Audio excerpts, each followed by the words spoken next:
সংযুক্ত আরব আমিরাত প্রতি বছর বাংলাদেশে বিপুল পরিমাণ সোনার বার রপ্তানি করে। দেশটি থেকে সোনার বার রপ্তানির শীর্ষ 10 গন্তব্যের একটি বাংলাদেশ। বাংলাদেশের সরকারি পরিসংখ্যান বলছে, আরব আমিরাত থেকে বাংলাদেশের সোনা আমদানি হয় খুব সামান্য।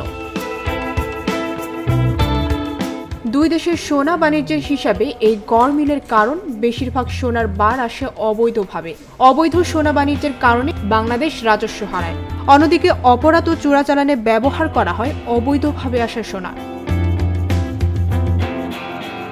জাতিসংঘের পশ্চিম এশিয়া বিষয়ক অর্থনৈতিক ও সামাজিক কমিশনের তথ্য ভাণ্ডারে থাকা হিসাব অনুযায়ী 2014 থেকে 2023 সাল পর্যন্ত 10 বছরে সংযুক্ত আরব আমিরাত থেকে 366 কোটি 64 লাখ ডলারের সোনা রপ্তানি করেছে বাংলাদেশে।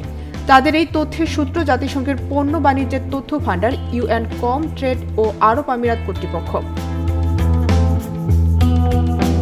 বিশ্বব্যাংকের বছর ভিত্তিক গড় মূল্য ধরে হিসাব করলে দেখা যায়, দুবাই থেকে আনা সোনার পরিমাণ 78 টন বা 78,000 কেজি বেশি। ডলারের গড় দাম অনুযায়ী এই পরিমাণ সোনার দাম বাংলাদেশি মুদ্রায় প্রায় 32,000 কোটি টাকা। উল্লেখ্য, এই হিসাবের মধ্যে যাত্রীরা নিয়ে আসা সোনার বার বা গয়না অন্তর্ভুক্ত করা হয়নি।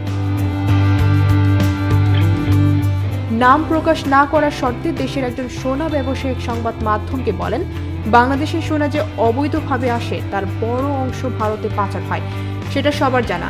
আরব আমিরাত সোনা রপ্তানির হিসাব ঠিকই রাখে, কিন্তু বাংলাদেশে অবৈধভাবে আসে বলে এ দেশের সরকারি সংস্থার হিসাবে তা থাকে না।